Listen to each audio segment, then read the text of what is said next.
आज की इस वीडियो के अंतर्गत बात करेंगे हिंदी साहित्य के हिंदी गद्य के सबसे ज़्यादा परीक्षा में पूछे जाने वाले प्रश्नों के बारे में। तो वीडियो बहुत ही महत्वपूर्ण होने वाली है। जो भी हमारे बीए थर्ड सेमेस्टर के छात्र यानी बीए सेकेंड ईयर के हैं और उनको आने वाले दिनों में हिंदी साहित्य यानी हिंदी गद्य की परीक्षा देनी है, तो वीडियो को लास्ट तक देखेंगे तो आपको खुद ही मालूम हो जाएगा कि हाँ किस टाइप के प्रश्न मैं आपको बता रहा हूँ। सारे क्वेश्चन एक एक मैंने छांट के रखे हैं और सारे प्रश्न आपकी आगामी परीक्षा के लिए बहुत ही महत्वपूर्ण है। तो आप वीडियो को लास्ट तक ज़रूर देखिए, आपके 35 नंबर पक्के हो जाएंगे इस वीडियो से। ठीक है, 30 से 35 नंबर। तो चलिए वीडियो को शुरू करते हैं। नमस्कार दोस्तों, मैं संदीप, स्वागत है आप सभी का आपके अपने ही चैनल सक्सेस टू पर। दोस्तों आज की इस वीडियो के अंतर्गत बात करेंगे जो भी हमारे बीए सेकेंड ईयर या फिर आप कह सकते हैं बीए थर्ड सेमेस्टर के छात्र हैं, उनका सब्जेक्ट हिंदी साहित्य में हिंदी गद्य है, उनके लिए बहुत ही महत्वपूर्ण है। तो आज की इस वीडियो का पहला प्रश्न है कि ध्रुव सामनी नाटक का उद्देश्य बताइए। देखिए, ये बहुत ही प्रसिद्ध नाटक है जो श्री जयशंकर प्रसाद जी द्वारा रचित है और ध्रुव स्वामी से जुड़े आपकी परीक्षा में करीब करीब 7 से 8 नंबर का प्रश्न जरूर आएगा, गारंटी है। ध्रुव स्वामी से जुड़ा, इस बात को आप आज ही से समझ लीजिए। ठीक है, अगर आपकी परीक्षा हिंदी गद्य की होने वाली है तो ध्रुव स्वामी नाटक का मुख्य उद्देश्य क्या है, थोड़ा इसके बारे में हम समझते हैं। जयशंकर प्रसाद जी ने अपने नाटकों के उद्देश्य के बारे में स्वयं लिखा है कि मेरी इच्छा भारतीय इतिहास के अप्रकाशित अंशों में इन प्रखंड घटनाओं के दिग्दर्शन है जिन्होंने हमारी वर्तमान स्थिति को बनाने का बहुत प्रयत्न किया है। ध्रुव स्वामी नाटक एक ऐतिहासिक नाटक होते हुए भी समस्या प्रधान नाटक है। इसमें प्रधान रूप से गुप्तकालीन भारतीय नारी की समस्याओं का अंकन किया गया है। इसके अतिरिक्त राज्याधिकार और विदेशी आक्रमण की समस्या का चित्रण भी प्रसाद जी ने अपने इस नाटक में किया है।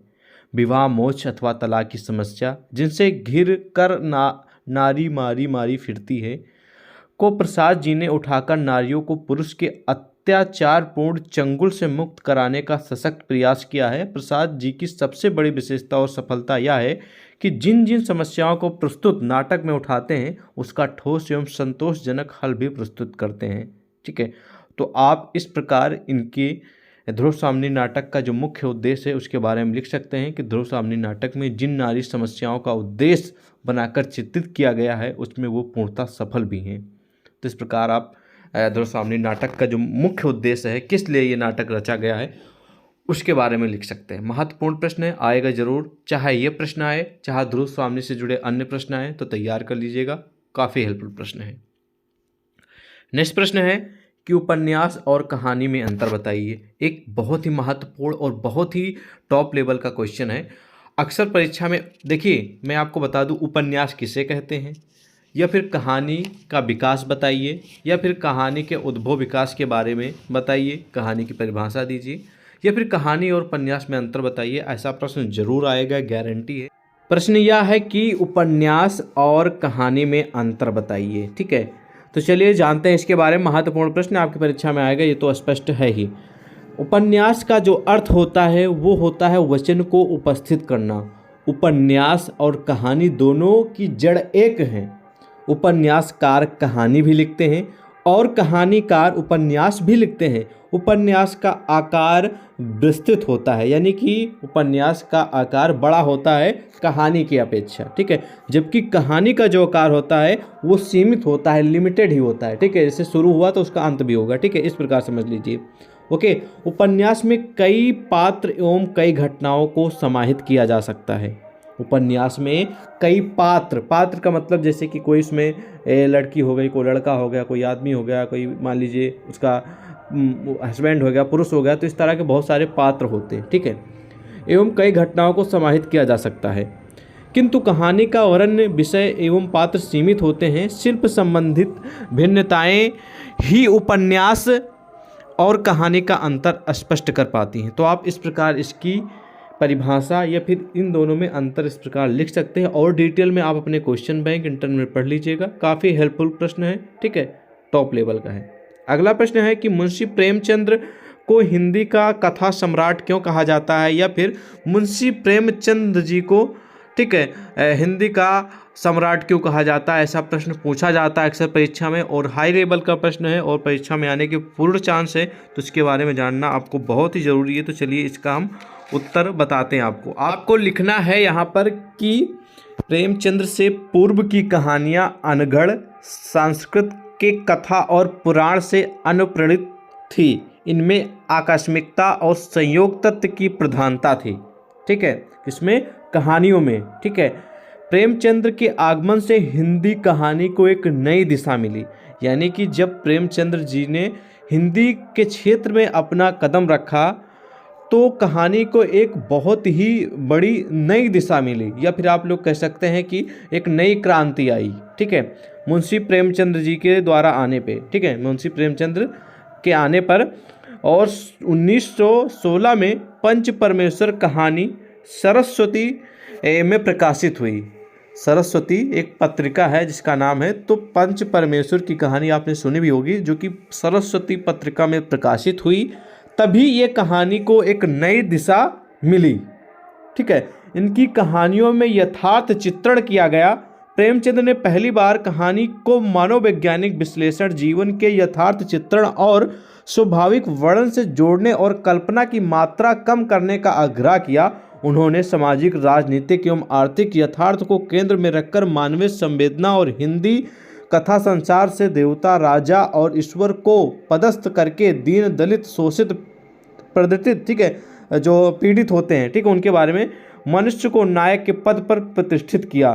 ठीक है, तो इस प्रकार इनके जो बहुत सारे योगदान हैं, इसलिए इनको हिंदी कहानी का सम्राट कहा जाता है या फिर कथा का सम्राट कहा जाता है। ठीक है, और एक प्रकार से आप लोग लिख सकते हैं कि यह उनका, ठीक है, युंगा तरकारी कार्य था, इसलिए उनके समय को हिंदी कथा साहित्य में प्रेमचंद्र युग के नाम से जाना जाता है। इसे हम हिंदी कथा साहित्य का वास्तविक विकास युग भी कह सकते हैं। तो इस प्रकार आप मुंशी प्रेमचंद्र को हिंदी का कथा सम्राट या हिंदी कहानी का सम्राट क्यों कहा जाता है, इसके बारे में लिख सकते हैं। बहुत ही महत्वपूर्ण प्रश्न है, आने की आपकी परीक्षा में पूर्ण चांस है, तो प्रिपेयर कर लीजिएगा। ठीक है, 4 नंबर प्रश्न है कि कहानी को परिभाषित कीजिए, यानी कि कहानी क्या होती है, कहानी की परिभाषा दीजिए। ऐसा प्रश्न आपकी परीक्षा में देखने को मिलेगा। तो सबसे पहले जानते हैं कहानी का अर्थ। ठीक है, कहानी का शाब्दिक अर्थ है कहना। किस्से, कहानियाँ ग्रामीण जीवन के लिए मनोरंजन के साधन और समय काटने के माध्यम होते थे।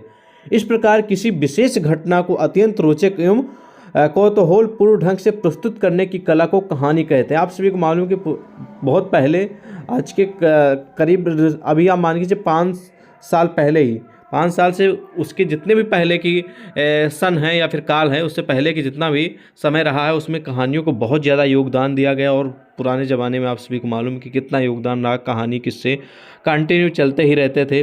ग्रामीण जीवन, और जो ग्रामीण जीवन था उसका एक तरीके से मान लीजिए मनोरंजन का साधन था, समय काटने का साधन था। क्या? स्टोरी, कहानी। ठीक है, तो आप इस प्रकार कहानी की परिभाषा लिख सकते हैं, और कहानी की परिभाषा अलग अलग जो हमारे विद्वान हैं उनके अनुसार अलग अलग है, और इसके बारे में हम थोड़ा इसके उद्भव और विकास के बारे में जान देते हैं। परिभाषा तो आप लोगों ने सुन ही ली। ठीक है, तो हिंदी गद्य साहित्य में कहानी लेखन का आरंभ, ध्यान दीजिएगा, हिंदी गद्य साहित्य में कहानी लेखन का प्रारंभ 20वीं शताब्दी में हुआ। कहानी की संपूर्ण विकास यात्रा को अध्ययन की सुविधा की दृष्टि से निम्नलिखित जो युग हैं उनको विभक्त किया गया है, जैसे कि प्रारंभिक हिंदी कहानियाँ, प्रेमचंद्र युगीन हिंदी कहानियाँ, प्रेमचंद्रोत्तर हिंदी कहानियाँ, नई कहानियाँ, समकालीन हिंदी कहानियाँ, तो इत्यादि आप लिख सकते हैं। तो इस प्रकार आप हिंदी कहानी की परिभाषा और उसके उद्भव विकास के बारे में शॉर्ट में परिभाषा लिख सकते हैं, और फिलहाल आप इसका उत्तर क्वेश्चन बैंक इंटरनेट पे डिटेल में पढ़ लीजिएगा। और एक प्रश्न और बन सकता है यहाँ पर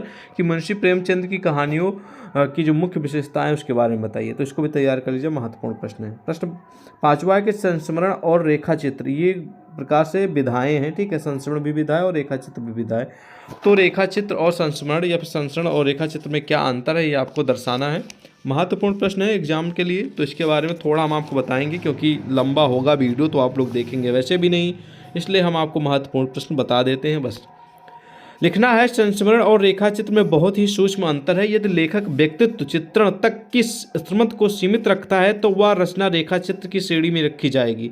यदि लेखक स्मृतियों में प्रसंग को उभारने का काम करता है तो वह रचना संस्मरण कहलाएगी। ठीक है, संस्मरण में पूरा संदर्भ और प्रसंग अथर्वान होता है। रेखाचित्र में व्यक्ति चित्रांकन का केंद्र बिंदु होता है। ठीक है, स्मृति में एक विशिष्ट प्रकार की संवेदना होती है। यह संवेदना हमारे नॉस्टैल्जिक बोध को झंकृत कर देती है। तो इस प्रकार आप इसकी परिभाषा लिख सकते हैं और इसके बीच में अंतर लिख सकते हैं। इसका उत्तर आप क्वेश्चन बैंक इंटरनेट पर सर्च करके पढ़ लीजिएगा। एग्जाम के लिए महत्वपूर्ण प्रश्न है तो तैयार कर लीजिएगा। ठीक है, ओके। अगला प्रश्न है कि महादेवी वर्मा का साहित्यिक परिचय या फिर जीवन परिचय दीजिए और इनकी प्रमुख कहानियों का उल्लेख कीजिए। ऐसा प्रश्न आपकी परीक्षा में देखने को मिल सकता है। ठीक है, तो ध्यान से समझिएगा, बहुत ही महत्वपूर्ण प्रश्न है। थोड़ा हम आपको इसके बारे में बताने का प्रयास करते हैं। ठीक है, अगर आप लोग वीडियो को समझें तो। ठीक है, और बहुत ही महत्वपूर्ण प्रश्न है। चलिए इसके बारे में जानते हैं। लिखना है कि महादेवी वर्मा का जन्म सन 1907 में हुआ था। कब हुआ था? 1907 में हुआ था। ठीक है, उत्तर प्रदेश के फर्रुखाबाद शहर में हुआ था। इनकी प्रारंभिक शिक्षा इंदौर में हुई है। 1916 में इनकी शिक्षा कुछ समय के लिए बाधित हुई, परंतु 1919 में उन्होंने पुनः क्रोस्टवेट कॉलेज प्रयाग से अपनी पढ़ाई प्रारंभ की। 1932 में विश्वविद्यालय से ही संस्कृत भाषा में एमए करने के बाद, ठीक है, प्रयाग में महिला विद्यापीठ की स्थापना कर प्रधानाचार्य नियुक्त हुई। इन्होंने हिंदी साहित्य के कई दौर रखे। ठीक है, हिंदी साहित्य के कई दौर देखे हैं। ये छायावादी काव्य के 4 प्रमुख आधार स्तंभों में से एक के रूप में मानी जाती हैं। ठीक है, और ये आधुनिक मीरा भी इनका नाम है और इसके नाम से भी प्रसिद्ध है। और इनका जो निधन है वो सन 1987 में हो गया था। ठीक है, कब? 1987 में। ठीक है, तो आप इस प्रकार इनकी परिभाषा मतलब इनका जीवन परिचय ले सकते हैं। और इनकी जो प्रमुख रचनाएं हैं वो बहुत सारी हैं। जैसे कि एग्जाम्पल के तो हम आपको बताएं, निहार, नीरजा, रश्मि, संध्या गीत, दीपशिखा, श्रृंखला की कड़िया, अतीत के चलचित्र, ठीक है, और चांद। ठीक है, तो आदि इन्होंने प्रमुख रचनाएं रची। हालांकि बहुत सारी इनकी रचनाएं हैं और इन्होंने बहुत सारे पुरस्कार भी प्राप्त किए हैं, जैसे कि साहित्य सम्मेलन का मंगला प्रसाद पुरस्कार और ज्ञान पीठ पुरस्कार। ठीक है, और बहुत सारे इन्होंने पुरस्कार, पद्म भूषण से भी सम्मानित किया गया था इनको, इसको भी मिला है। ठीक है, महादेवी वर्मा मूलतः कवयित्री थी, यानी कि रचनाकार थी। ठीक है, कवयित्री थी और इनकी बहुत सारी रचनाएं देखने को मिलती हैं और इनसे जुड़ा प्रश्न परीक्षा में अक्सर पूछा जाता है और आएगा भी, तो तैयार कर लीजिएगा। ठीक है, अगला प्रश्न है कि हिंदी के विकास में रामकुमार वर्मा का योगदान बताइए। तो हिंदी साहित्य के क्षेत्र में रामकुमार वर्मा का क्या योगदान रहा है, ठीक है, उसके बारे में आप लिखिए। और साथ साथ में एकांकी के विकास में रामकुमार वर्मा का क्या योगदान रहा, वो भी प्रश्न आपकी परीक्षा में आ सकता है, तो इसको भी तैयार करना है। ठीक है, अगला प्रश्न है कि भारतेंदु हरिश्चंद्र का जीवन परिचय दीजिए तथा इनकी जो प्रमुख रचनाएं हैं उनका उल्लेख कीजिए या फिर इनकी प्रमुख रचनाओं का नाम लिखिए। ऐसा प्रश्न आपकी परीक्षा में देखने को मिल सकता है। तो ठीक है, तो इनके जीवन परिचय के बारे में आपको लिखना है और साथ में इनकी जो प्रमुख रचनाएं हैं उनके बारे में आपको लिखना है। ठीक है, तो आपकी जानकारी के लिए बता दें कि भारतेंदु हरिश्चंद्र जी का जो जन्म है 1850 ईस्वी में हुआ था। कब हुआ था? 1850 ईस्वी में हुआ था। ठीक है, इनके पिता का नाम बाबू गोपाल चंद्र था, जिनका उपनाम गिरधर दास था। ठीक है, तो भारतेंदु जी ने 5 वर्ष की अल्पायु में ही काव्य रचना करके सभी को आश्चर्यचकित कर दिया था। ठीक है, और इनकी जो डेथ है वो 36 वर्ष की अल्पायु में हो गई थी, यानी कि सन 1885 में इनका देहवासन यानी कि इनकी डेथ हो गई थी। तो आप इस प्रकार इनकी परिभाषा के बारे में लिख सकते हैं और इनकी जो रचनाएं हैं उनके बारे में आपको एक्सप्लेन कर दे रहे हैं। तो इनकी जो प्रमुख रचनाएं हैं, जैसे कि एग्जाम्पल के रूप में आप लोग को हम बता रहे हैं, वैदिकी, हिंसा हिंसा न भवति। ठीक है, इनकी एक मौलिक नाटक है। ठीक है, और दूसरा इनका उपन्यास में आ जाइए, इनके उपन्यास लिखा जिसका नाम है रामलीला। ठीक है, हमीरहट, और इनकी निबंध हैं जैसे कि सवै जाति गोपाल की। ठीक है, इनकी प्रमुख निबंध में से एक है ये। और इनके कृतियां हैं जैसे कि प्रेम माधुरी है, प्रेम तरंग है, भक्तमाल है, प्रेम प्रलाप है। ठीक है, प्रेम फुलवारी है इत्यादि इनकी प्रमुख रचना हैं, जो कि आप इस प्रकार इनकी रचनाओं के बारे में लिख देंगे। ठीक है, अब आप लोगों के सामने समस्त नेक्स्ट प्रश्न आ गया कि आचार्य रामचंद्र शुक्ल का जीवन परिचय दीजिए। या फिर हो सकता है कि रामचंद्र शुक्ल जी का जीवन परिचय देते हुए इनकी साहित्यिक क्षेत्र की विवेचना कीजिए, साहित्यिक क्षेत्र का उल्लेख कीजिए, या फिर इनकी प्रमुख रचनाओं का नाम लिखिए। ठीक है, तो रामचंद्र शुक्ल जी के बारे में भी पढ़ लेना, इनके जीवन परिचय के बारे में महत्वपूर्ण है। एग्जाम्पल के रूप में हम आपको बता दें मतलब कि थोड़ा कि रामचंद्र शुक्ल जी का जो जन्म है वो सन 1884 ईस्वी में हुआ था। कहाँ पर हुआ था? बस्ती जिले की अगोना नामक ग्राम में हुआ था। इनके पिताजी थे, उनका नाम था चंद्रबली शुक्ला जी। ठीक है, 9 वर्ष की अल्पायु में ही इनकी माता का देहावसान हो गया था। इनकी बीमाता ने इनका पालन पोषण किया था। ठीक है, और एक मिर्ज़ापुर के लंदन मिशन स्कूल से 1901 ईस्वी में स्कूल फाइनल परीक्षा उत्तीर्ण की थी। ठीक है, और काफ़ी इन्होंने अपने जीवन में स्ट्रगल किया है, और इनकी जो देहावसान है, इनकी जो डेथ है वो सन 1941 ईस्वी में हो गई थी। 1941 ईस्वी में हो गई थी। ठीक है, तो इस प्रकार इनकी परिभाषा, इनके जीवन परिचय के बारे में और इनकी कुछ रचनाएं हैं उनके बारे में पढ़ लीजिएगा। आपके लिए बहुत ही हेल्पफुल प्रश्न है परीक्षा में पूर्ण चांस से आने के। ठीक है, नेक्स्ट प्रश्न आप लोगों की समझते हैं कि डॉक्टर विद्या निवास का परिचय दीजिए। तो डॉक्टर विद्या निवास जी भी एक प्रमुख लेखक और रचनाकार कवि हैं, तो इनके जीवन परिचय के बारे में पढ़ लीजिएगा, ये भी महत्वपूर्ण प्रश्न है। 11 नंबर प्रश्न है कि मुक्त बोध या साहित्यिक जीवन। ठीक है, मुक्त बोध का साहित्यिक जीवन लिखिए और प्रमुख रचनाएं भी लिखिए। तो मुक्त बोध बहुत ही प्रमुख कवि हैं, और इनसे जुड़ा प्रश्न परीक्षा में अक्सर आता ही रहता है। हिंदी गद्य की जब भी पेपर मैंने देखा हुआ है तो मुक्ति बोध बहुत ही इम्पॉर्टेंट प्रश्न है, और ये प्रश्न परीक्षा में अक्सर पूछा जाता है, तो आप इसके बारे में पढ़ लीजिएगा। मुक्ति बोध का जीवन परिचय, उनके साहित्यिक जीवन में क्या योगदान है, इनकी प्रमुख रचनाओं के बारे में। ठीक है, नेक्स्ट प्रश्न है कि दीपदान एकांकी का कथा सार बताइए। एक दीपदान है ठीक है, दीपदान है जो कि एकांकी विधा की है। ठीक है, तो ये बहुत ही महत्वपूर्ण प्रश्न है। दीपदान से जुड़ा प्रश्न अक्सर परीक्षा में आता है, इसलिए मैंने इस वीडियो में रखा कि आप लोगों को इसके बारे में पढ़ लेना चाहिए। ठीक है, क्योंकि महत्वपूर्ण प्रश्न है। ओके, नेक्स्ट प्रश्न है कि फणीश्वर नाथ रेणु की कहानी कला पर प्रकाश डालिए। फणीश्वर नाथ रेणु से भी जुड़ा एक प्रश्न जरूर आता है परीक्षा में, इसलिए इनके बारे में मैंने इस वीडियो में इसके बारे में भी चर्चा की है ये वीडियो में, इसीलिए मैंने क्वेश्चन रखा, तो पढ़ लीजिएगा, महत्वपूर्ण प्रश्न ये भी है। अगला प्रश्न है कि आचार्य हजारी प्रसाद द्विवेदी के अशोक के फूल निबंध का सारांश लिखिए। तो सबसे पहले आप पढ़ लीजिएगा आचार्य हजारी प्रसाद द्विवेदी के जीवन परिचय के बारे में और उनकी प्रमुख रचनाएं, और उनकी एक बहुत ही प्रमुख अशोक के फूल इनकी रचना है जो कि निबंध विधा की है। ठीक है, तो निबंध विधा की जो अशोक के फूल इनकी एक रचना है, इसके बारे में आपके जो सिलेबस है उसमें डिस्कशन किया गया है, तो ये प्रश्न जरूर फंसेगा आपकी परीक्षा में, तो तैयार कर लीजिएगा इसको। ओके, नेक्स्ट प्रश्न है कि हिंदी नाटक का उद्भव और विकास।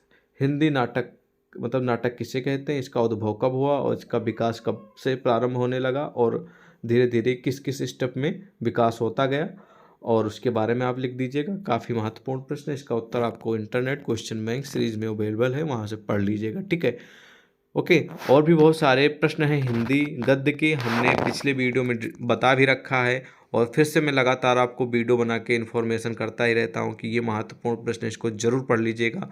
लगातार हम आप लोगों की समस्त वीडियो लाते हैं और लाते भी रहेंगे, जिससे आप लोगों को काफ़ी हेल्प मिले आपकी परीक्षा में। ठीक है, तो आज की इस वीडियो में टॉप लेवल के जो 15 क्वेश्चन हैं, 15 क्वेश्चन बहुत ही महत्वपूर्ण हैं, ये परीक्षा में आपको देखने को जरूर मिलेंगे, इसमें से 7-8 प्रश्न जरूर आएंगे, तो तैयार कर लेंगे तो आपके लिए ही प्लस पॉइंट रहेगा। आई होप आपको वीडियो समझ में आ गई होगी, वीडियो अच्छी लगी हो तो लाइक करिएगा, चैनल पे पहली बार तो सब्सक्राइब कर दीजिएगा। इसी तरह के अन्य भी सब्जेक्ट के क्वेश्चन चाहते तो कमेंट में ज़रूर बताइएगा।